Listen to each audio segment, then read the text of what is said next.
session on spectrum. So we completed a poem, Neena Foreign, by James Kirkup, and the poem is an anti-war poem. It tells us about as we move further, we understand that the poem is about the world wars that the world witnessed, the horrifying world wars, that would be a better word. Now, it is beautifully written on the theme of humanity, and the poet asserts that no men are foreign. We are all brothers and sisters. We hardly realize that when we go on war, we hardly realize that we belong to the same species. So here, through the poem, he is making a universal appeal or a request to see one another as brothers and sisters, to remove this boundaries that differentiate us and separate us as different national or different people of different countries. Instead, let us all unite the whole world to unite.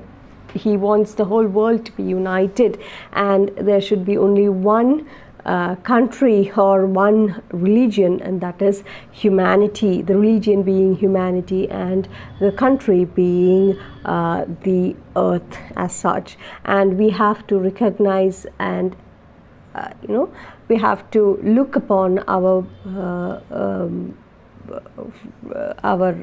people as our own, the other human species as our own brothers and sisters. So that was about No Men Are Foreign, which warns the readers of the perils of separation. Now we will move on to the next poem, Death Fugue. Now, Death Fugue is a very touching poem written by Paul Celan. Now, Paul Celan is otherwise known as Paul Anschel. Paul Anschel is a person who writes under the pseudonym Paul Celan, and Paul Celan's poem Death Fugue, one of the most celebrated poems, that is about his childhood experiences of the horrifying Holocaust.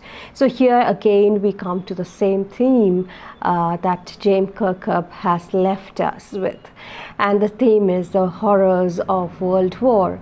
Now again, the theme is different. For James Kirkup, it was all about the separations that we make, the war makes, and makes us look upon our brothers and sisters, the human species, as others or foreigners. But here it is different. The theme is about the horrors of Holocaust. We did discuss that also in the last class when we did No Men Are Foreign, but here it is more intense.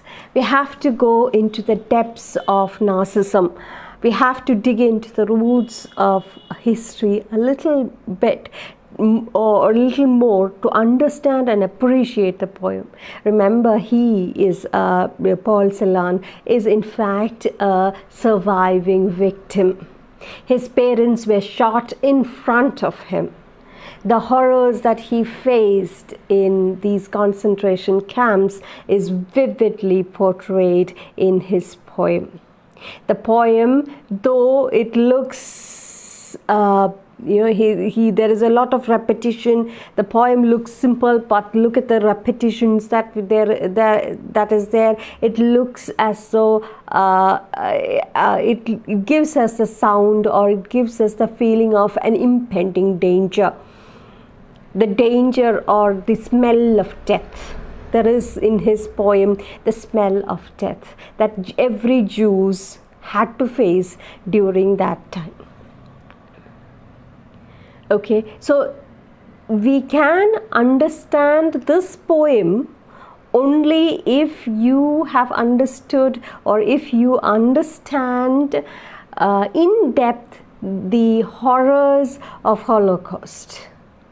You may have studied that in history lessons, but that is not enough actually, because we have almost forgotten. Now when we come to Nazism and Holocaust, when we use the word or the term Nazism and Holocaust, we have studied all these things, but we tend to have forgotten the horrors that the Jews had to face. So let's refresh our memory from history a little, so that you will understand what Paul Celan means, or through his poem you will understand every Jews, the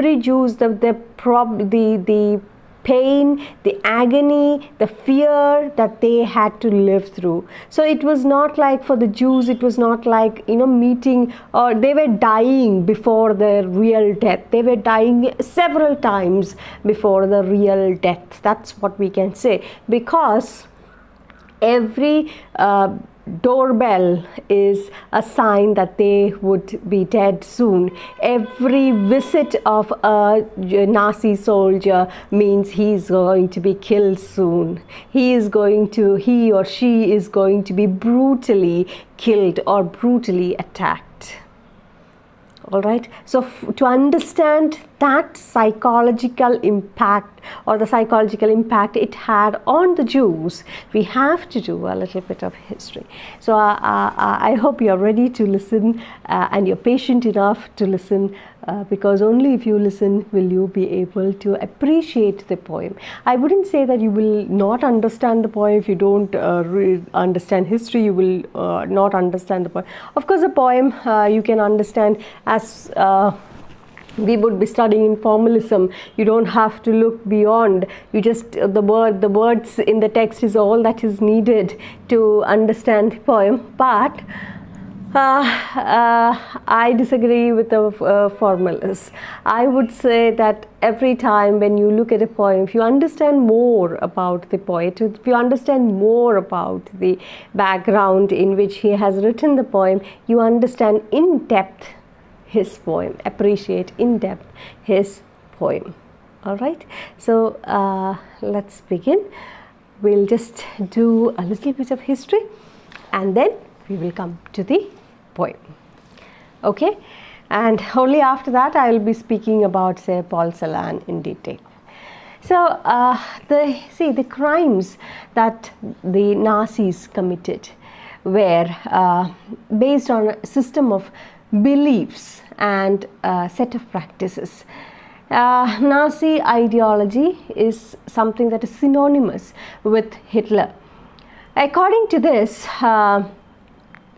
there is no equality between people. So again, as we said about what James Kirkup was trying to warn us, see, wars are always something that divides people. Here, the division that Hitler brought in was that people, there was no equality between people, but there is only something called racial hierarchy, a fanatic idea. In his view, or in the Nazi view, blonde, blue-eyed Nordic Germans, or the German Aryans, were at the top of racial hierarchy, and the Jews were considered as the one in the lowest rung. Now, they came to be regarded as anti-race, the arch enemies of the Aryans. All the other colored people were placed depending on their external features.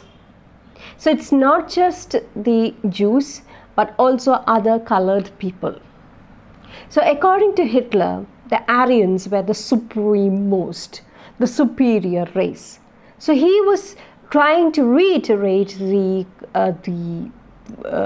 ideas, the fanatic idea of stating that there is no equality and everything was based on racial hierarchy in which the Aryans were considered the supremost race, and the Jews were considered the lowest of the race, and the ones, that is the other colored people like Africans or dark skinned people, those with crooked nose, the features, external features, if they had different external features, if they were deformed, etc., they were placed in between that ladder. But the Jews were the ones who were at the lowest rung.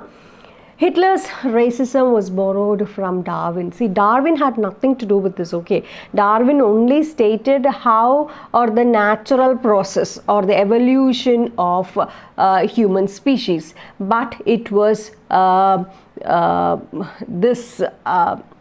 or rather to say, he was trying to advocate the humans as the survival of the fittest, Darwin's survival of the fittest. But these ideas were used by the racist thinkers and other politicians who were racial or who was racist. They used this in a different light. Darwin never spoke of Darwin only said that it is always see, the human species as well as in the animal kingdom, it's all about the survival of the fittest. But this view was used by these racial and fanatic thinkers to justify their imperial rule over the people that they conquered. The Nazi argument was very simple. The strongest race would survive and the weakest one would perish. The Aryan race was the strongest. It had to retain its purity, become stronger, and they have to dominate the world. It was like rule the world. The Aryans must rule the world. In this context, Hitler brought in his kind of ideologies. Once in power, the Nazis began to implement their dream of creating an exclusive racial community of pure Germans by physically eliminating all those who were undesirable. Now, who are these undesirable ones? The ones in the lowest rung, the ones who were not Aryan. So they wanted a pure Aryan race.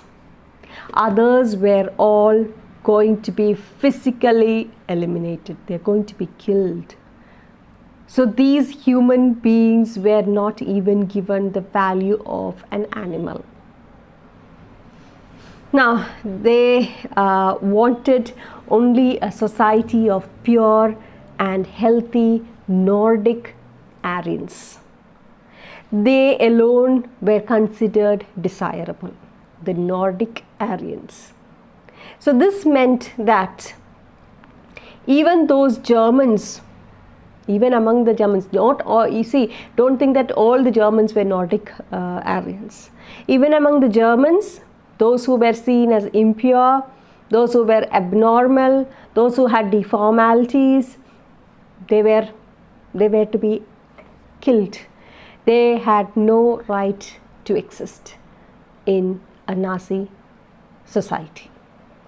So under euthanasia program, see, I told you in the last class, euthanasia means mercy killing, where Hitler justified to the world, or not to the world, at least to others. I wouldn't say to the world, because all this crime, as we move on, we'll understand what was happening here. I'll tell you what happened, how the world came to know about this Holocaust. Everything was kept a secret from the world, because see, the World War was going on. Second World War in the Second World War was going on, and it is under the shadow of this World War that this heinous crime, this terrible crime was happening, and not a word was kept or was known to the outer world. Nobody else knew it. Only the Germans knew it, and only within Germany. And people, the Germans, the Aryans, were made to think that they were so powerful that some were silent onlookers, some, according to them, they believed on all these things. They were mentally, made to believe that they were superior race, and all the Jews and these other people of not belonging to the Aryan race were to be eliminated. They started thinking, so everything was kept a secret. And therefore, the euthanasia program, euthanasia means mercy killing. So under the euthanasia program, they condemned, the Nazi government condemned to death many Germans who were considered mentally or physically unfit. The Jews were not only the community that were classified undesirables, the gypsies were also considered undesirables. They were like the blacks and the gypsies living in Nazi Germany were considered racial inferiors. They were widely persecuted. So therefore, no reason at all, just because they belonged or they were gypsies, they are not of the Aryan blood, you should be killed. Just imagine a thought. The same is the thing that is happening to our Dalits also, right? All this crime that is happening against the Dalits, just because they are born to a Dalit community, it means that they should be eliminated. The others, the upper class, consider them as impure. Oh, after all these are social constructs.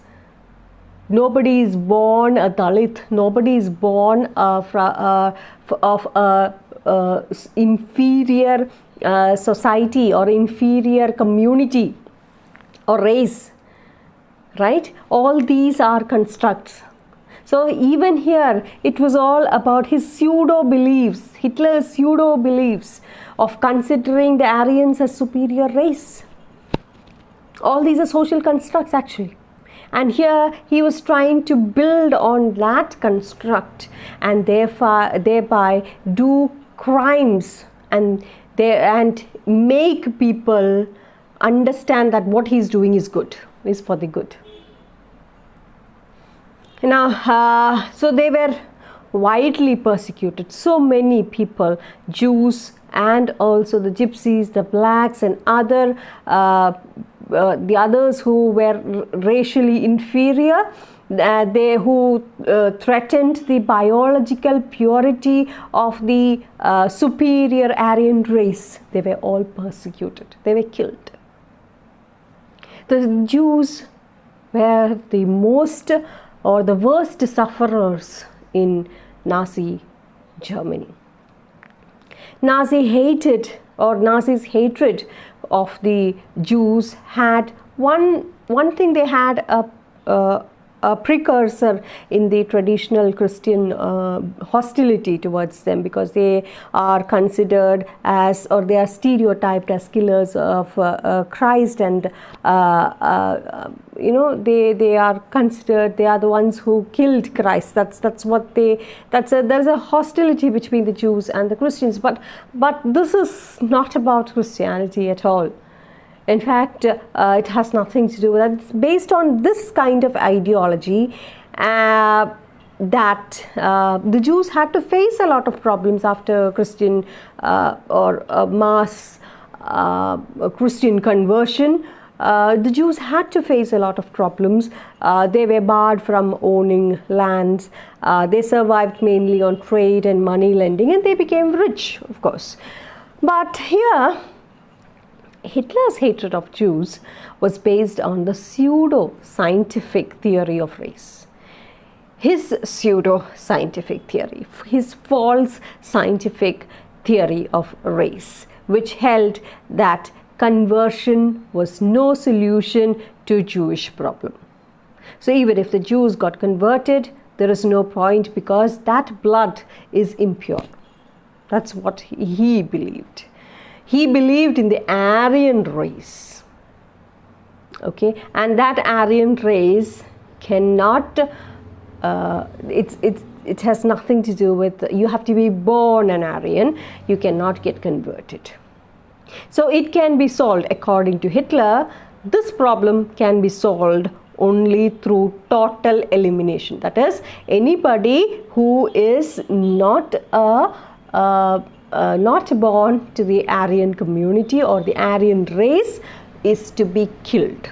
Whether he's innocent, whether he's good, whether he's nice, that is not concerned here.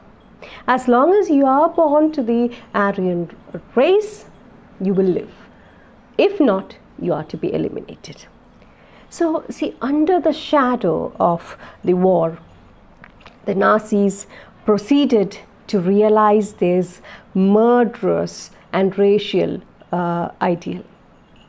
Genocide and war became two sides of the same coin. And Poland was affected, it was divided, the Poles were forced to leave their homes and property behind to be occupied by the ethnic Germans. The Poles were then herded like cattle in other parts of the general government. The destination of all undesirables of the empire. And what happened was the Polish children who looked like Aryans were forcibly, see, those I said, it's all based on how you look. If you are a Jew, of course, you are going to be killed. Now the Poles, these people, when they attacked this Poland, and the Poles were forced to leave that place, many of them who were sent to the concentration camps, those people, among the Polish people, those who looked like Aryans, whose features looked like Aryans, those children who looked like Aryans, they were forcibly snatched from their mothers and examined by race experts. If they passed the race tests, that is, if they had the features, again, race experiments, race experts, you don't know what these people are doing and how they are going to prove whether they are Aryans or not. Anyway, if the child passes this race test, then they will be adopted by other Aryan families, the rich German Aryan families, and if not, they would be deposited in orphanages where they almost perished, or in fact they were killed or starved to death. But some of the largest ghettos, now ghettos are those, you may have studied that in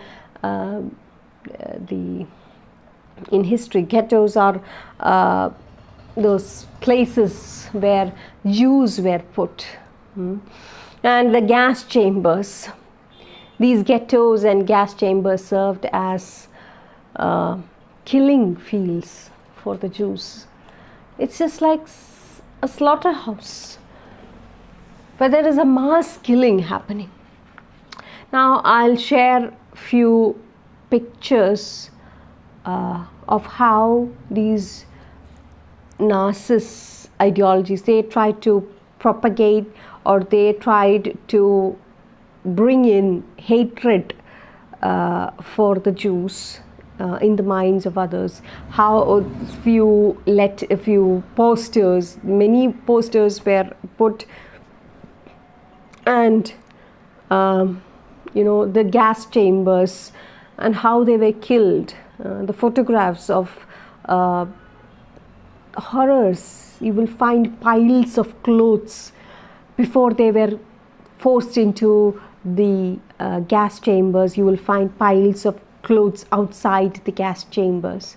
You will find shoes, in that were taken away from the prisoners before they entered the final solution. Final solution, again, see the word final solution, euthanasia, all these are words that were given for killing, for murder, to justify that they were doing something good by eliminating impure race. This man was, he believed in all these pseudo things, and he brought in, or he can be considered next to whom? Lucifer. the man who walked and stalked so many people. Anyway, now how did this come out? All this was hidden from the world outside. The world did not get to know any of these crimes until the war was over.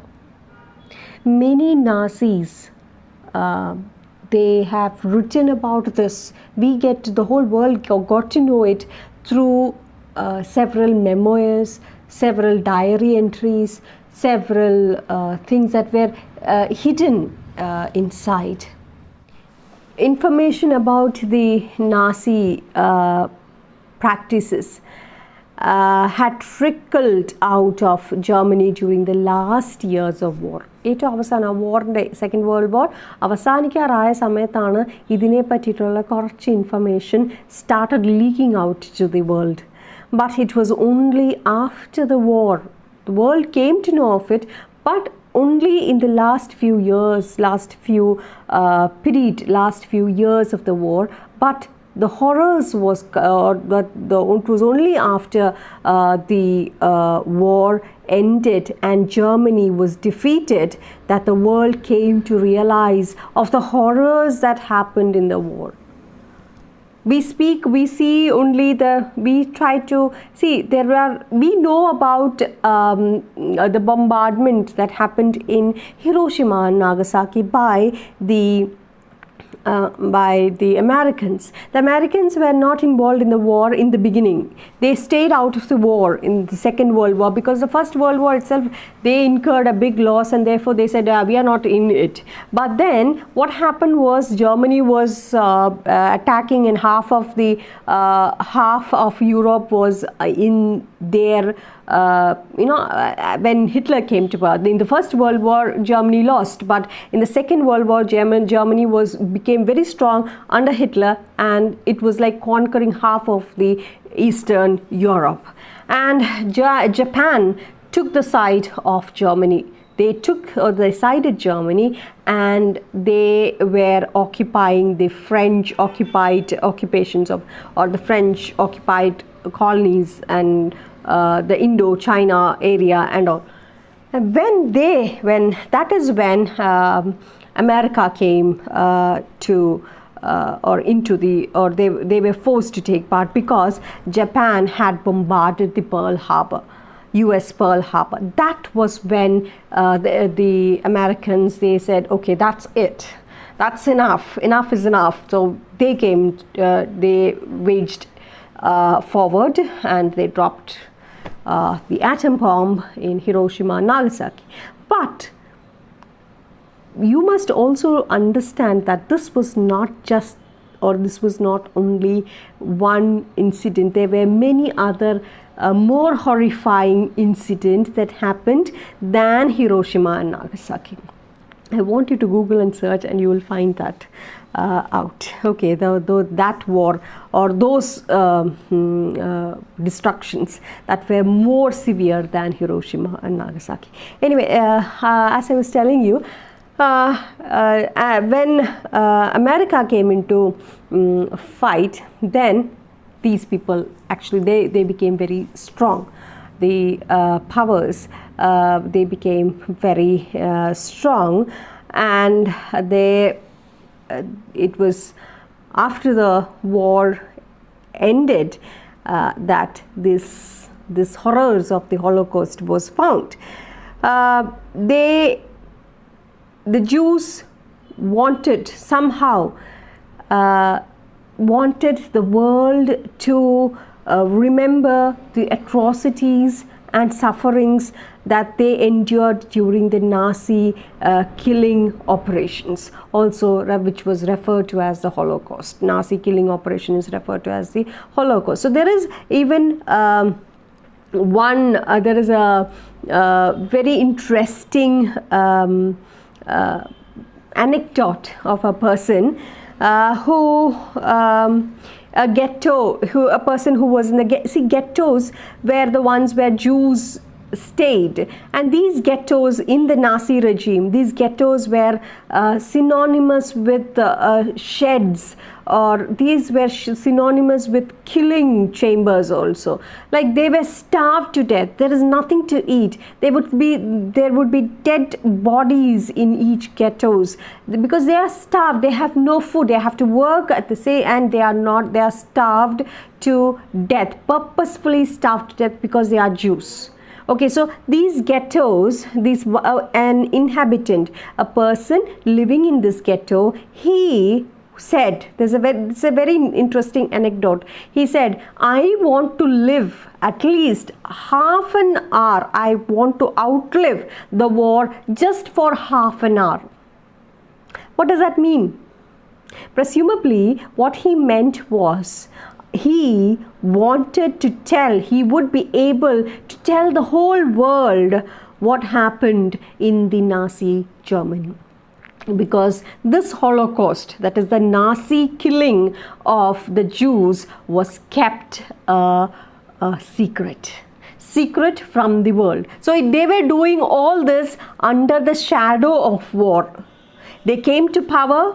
Hitler's rise to power had two things in mind. One, to occupy the whole of Europe, to become the conqueror of the world, to rule the world, to make the whole world an Aryan race. Second thing, eliminate all those who are not Aryans. So it was all based on his pseudo scientific ideology.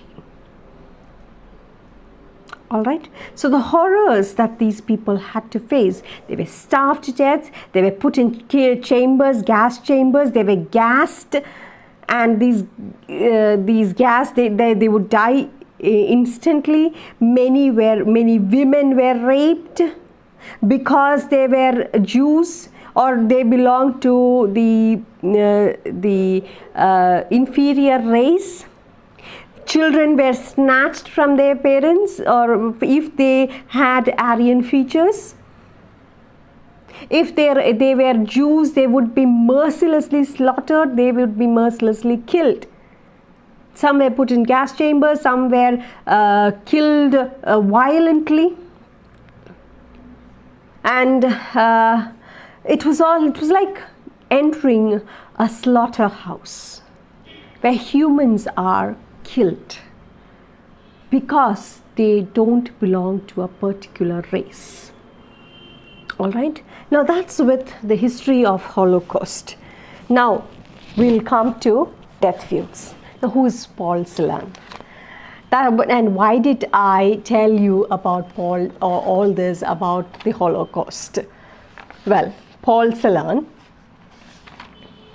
was was born in Romania to a German-speaking Jewish family. So Paul Celan is a Jew, and he was born on 23rd December 1920. During his childhood, he learned Hebrew from his father. His father was a Zionist, and his mother was he had a German mother. Now, he went to study medicine, but he did not complete it because of the outbreak of the Second World War. And Celan's most turbulent phase during this war was when his parents, his relatives, and his friends were deported to a Nazi concentration camp, where his father was most likely, he died of typhus, and his mother was killed. She was shot to death, or she was killed because she was unable to work, those undesirables. Now, and he was subject to forced labor in another camp after, and he tried his level best to keep himself alive, and finally he escaped to the Red Army, and that's how he gets to Paris. So after the war, Celan settles in Paris, and he starts writing literature. He becomes a German teacher, a teacher of German languages, he becomes a German teacher, and his first collection of poems, The Sands from the Urns, written in German, was published. It was in the same year that his most anthologized poem, Death Fugue, was written. All right. His publication of Poppy and Memory in 1952 brought him international fame. Poppy and Memory, 1952. All right. He, however, suffered from depression for a long time, probably because of these things that affected him during his childhood, that he sees his father die of disease, and his mother was shot or killed because she was unable to work, and many of his relatives and friends were put in the concentration camps. Many of them died. All these sufferings that he saw as a child made him melancholic, very depressed. So he takes his own life. He suicides by drowning in the river, and in 1970. Okay, so that is with the introduction. Now, what is Holocaust? Holocaust literally means sacrifice by fire. It's also referred to as the killing of regime of the Nazis, and it was one of the depressing events of the world history. Also, it is known under various names. Shoah, it was a systematic, bureaucratic, state-sponsored persecution and murder of 6 million Jews by the Nazi regime and its collaborators. Adolf Hitler, the Nazi leader who came to power in Germany in January 1933, believed that the minorities like racially inferior Jews, Gypsies, the Slavics, the physically disabled, the homosexuals, and the communists were all alien, or they were all threat to the so-called German superior racial community. Now, if you look at the literature of the period, you will find themes on Holocaust, and this poem is no different, but you will find the real saddening, the tone of death lurking at your death's doorstep through in this poem. Death Fugue was originally written in Romanian in 1944, and it attained its final form in 1945.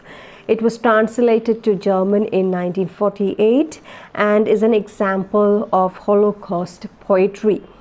And it is inspired by his own experience in the camps and the histories of places that he describes especially the concentration camps. He speaks, especially it is about the concentration camp in Auschwitz.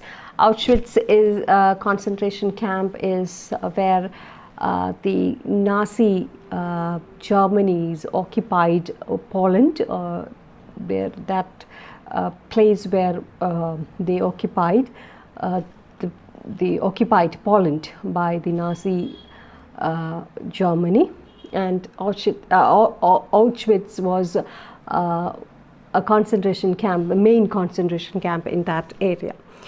Now, he speaks about the horrors of this concentration camp that he saw. It is based on his memory, okay, that this poem is written. So we can feel the horrors of Holocaust, the horrors of death, in fact, lurking at the doorstep. All right. So we will begin the poem in the next video. Till then, thank you and keep seeing.